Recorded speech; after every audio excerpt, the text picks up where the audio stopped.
हाँ हेलो बच्चों, class 10th में अपनी एक्सरसाइज जो है 15 चल रही थी। वृत्त की परिधि एवं परिमाप यानी कि सरकमफेरेंस ऑफ सर्कल, सॉरी वृत्त की परिधि और क्षेत्रफल, circumference of circle and area of circle. ठीक है, तो इसमें मैंने 5 क्वेश्चन आपको करवा दिए थे और एग्जाम्पल आप लोगों को कहा था कि आप करो।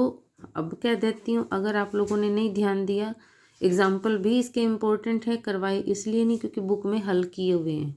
हाँ, अगर उनमें कोई प्रॉब्लम आपको आती है तो वो ज़रूर आप मेरे से पूछ सकते हो, मैं हल करवा दूंगी आपको। ठीक है, अब इसका क्वेश्चन नंबर जो 6 है उसमें ये कहा गया है कि वृत्त की परिधि यानी कि सरकमफेरेंस ऑफ सर्कल एंड जो अपने पास पेरीमीटर ऑफ स्क्वायर है वो दोनों सेम है, यानी कि जितनी वैल्यू आपके पास, जितना मान आपके पास परिधि का आएगा उतना ही मान आपके पास स्क्वायर के पेरीमीटर का आएगा। ठीक है, और हमें दे क्या रखा है, ये तो उसने कहा है कि इसका आप यूज़ कर लेना जब आपको ज़रूरत पड़ेगी, परिधि और परिमाप। अब ये ध्यान रखना, वृत्त की परिधि, वृत्त होता है गोल, कई बार बच्चे यहीं पे कंफ्यूज हो जाते हैं।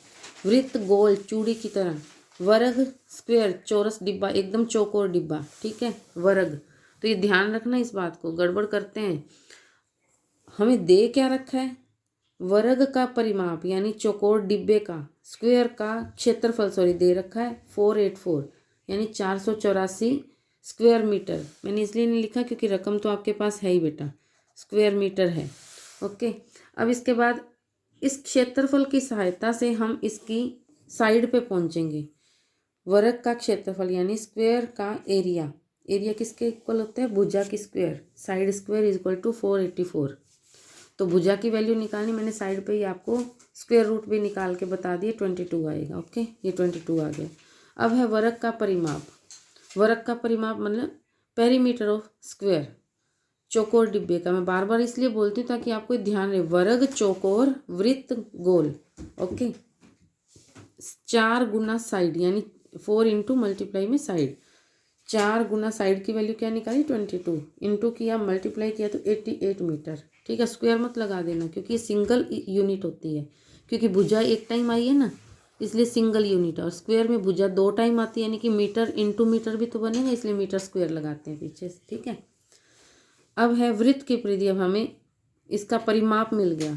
परिमाप किसके बराबर था, शुरू में बताया था, वर्ग का परिमाप वृत्त की परिधि के बराबर है।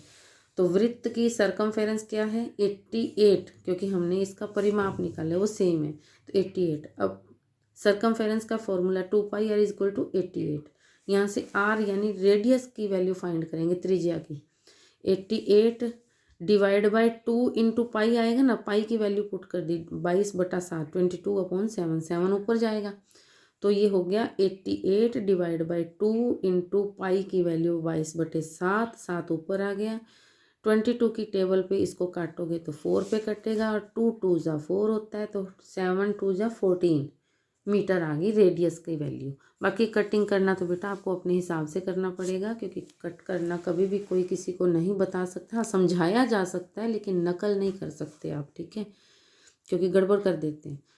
अब है वृत्त का क्षेत्रफल, लास्ट पॉइंट जो उसने हमसे पूछा है। दिया क्या था, देखो बेटा, वर्ग का क्षेत्रफल यानी कि स्क्वायर का क्षेत्रफल दिया था, एरिया दिया था, उससे हमने साइड निकाली, साइड को लेते हुए हमने उसका पेरीमीटर।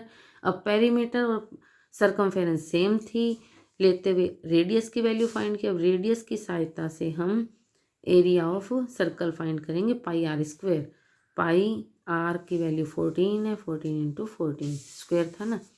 अब यहाँ पे मीटर स्क्वायर लगेगा क्योंकि एक इसका मीटर होएगा, एक इसका मीटर लगेगा। ठीक है, 7 2 जा 14, तो अब 14 2 जा 28 और 22 इनका मल्टीप्लाई किया तो अपने पास आएगा 616 वर्ग मीटर। ओके, तो ये क्वेश्चन आपका 6th वाला कंप्लीट होता है। ठीक है, अब है 7th number question. 7th number question में क्या कह रहा है कि एक वृत्ताकार खेत है, खेत फील्ड, उसकी जो बाड़ यानी जो चारों तरफ तार लगाते हैं या दीवार करते हैं ना, उसको बाड़ बोला जाता है। बाड़ पानी वाली नहीं, बाड़। ठीक है, किसी भी चीज़ से उसको प्रोटेक्ट करने के लिए दीवार या कोई कंटीली तार लगाई जाती है। वृत्ताकार है, गोल है, सर्कुलर है, तो उसकी परिधि यानी एक राउंड काटना, खेत का एक राउंड काटना मतलब उसकी सरकमफेरेंस हो जाएगी। ठीक है, उसका टोटल जो खर्चा है ना उस बाड़ को बनाने का, या यूँ सोच लो तार को लगाने का, 5280 रुपीज़ आता है। ठीक है। और वो कहते हैं कि 1 वर्ग मीटर यानी जो पर मीटर खर्चा है ना, पर मीटर खर्च जो है उसका 24 रुपीज़ है। अब आप खुद ही देखो, अगर आपको ये कहा जाए कि 1 मीटर का खर्च आपके पास 2 रुपये है, तो अगर आपके 10 रुपये लग गए तो चीज़ कितनी लेंदी थी। तो आप आइडिया लगा सकते हो कि 5 मीटर थी तभी आपका 2 के रेट से 5 टू जा 10 रुपीज़ खर्चा आया। बिल्कुल इसी तरीके से हमें पर मीटर का खर्च तो दे रखा है और टोटल खर्च भी दिया है। तो आपने क्या किया, 10 में 2 की डिवाइड किया तभी आपके पास 5 आया ना, जो मैंने आपको क्वेश्चन बोला अभी। उसी तरीके से हम क्या करेंगे, पर मीटर के खर्च को टोटल खर्च में डिवाइड करेंगे। 5280 में 24 का डिवाइडेशन करेंगे तो हमारे पास क्या आ जाएगा, 220 मीटर आ जाएगा। ठीक है, ये लेंथ आ गई टोटल उस तार की जिसको आपने वृत्ताकार सर्कुलर खेत के साइडों पे लगाया है, पूरे सरकमफेरेंस बनाई है जिसकी। ठीक है, अब इसको क्या बोला हमने, सरकमफेरेंस यानी परिधि, मतलब एक राउंड। तो परिधि का आ गया अपने पास 220 मीटर। ओके, परिधि का फॉर्मूला लगा दीजिए 2πr। तो 2πr इज इक्वल टू कितना है अपने पास, 220। इसको सॉल्व करेंगे, सॉल्व का मतलब आर की वैल्यू फाइंड करनी है। तो 220 अपॉन 2π आएगा ना, तो पाई की वैल्यू 22/7, 22/7, 7 ऊपर चला जाएगा।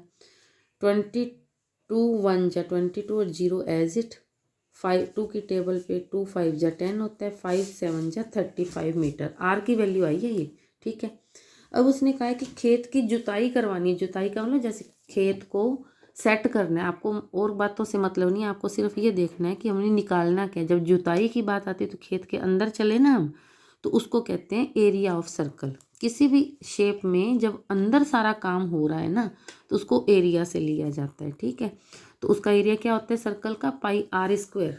तो πr², पाई की वैल्यू 22/7, आर की वैल्यू 35 × 35 अभी फाइंड की थी। अब ये कितना आ जाएगा, इसको सोल्व करेंगे, 7 5 जा 35। अब 22 इंटू इसका मल्टीप्लाई अलग से किया 175। अब इसको जब मल्टीप्लाई किया तो आ गया 3850 वर्ग मीटर, यानी 3850 वर्ग मीटर, स्क्वायर मीटर, क्योंकि 1 मीटर इसके साथ लगाया जाएगा और 1 मीटर इसके साथ, तो metre into metre, metre square. ठीक है, हाँ अब आगे है इसी का अपने को कि जुताई का खर्च निकालना है। खर्च कैसे दिया उसने, प्रति वर्ग मीटर यानी सिंगल स्क्वायर मीटर का जो खर्चा है वो है 0.50 रुपीज़, यानी 50 पैसे कहो या 0.50 रुपीज़ कह दो। ठीक है, तो हमें टोटल खर्च निकालना है। तो टोटल खर्च कैसे निकाला जाएगा, 1 वर्ग मीटर के खर्चे को टोटल जो एरिया फाइंड किया है उससे मल्टीप्लाई। तो मैंने वैसे तो सही तरीके से करवा दिया आपको यहाँ पे पूरा लिख के। 1 वर्ग मीटर का खर्च है 0.50 रुपीज़, और 3850 का कितना हो जाएगा, इंटू में लेके जाएंगे। डेसिमल हटाया तो नीचे अपने पास 00 लग गई, 100 लगाया है मैंने। ये एक जीरो इस जीरो से काट दो, 5 2 जा 10 आ गया। अब 2 की टेबल पे अपने को इसको कट करना है, तो 2 की टेबल पे कट किया तो अपने पास आ गया 1925, यानी 1925 रुपीज़। तो ये इसका आंसर हो गया। ओके।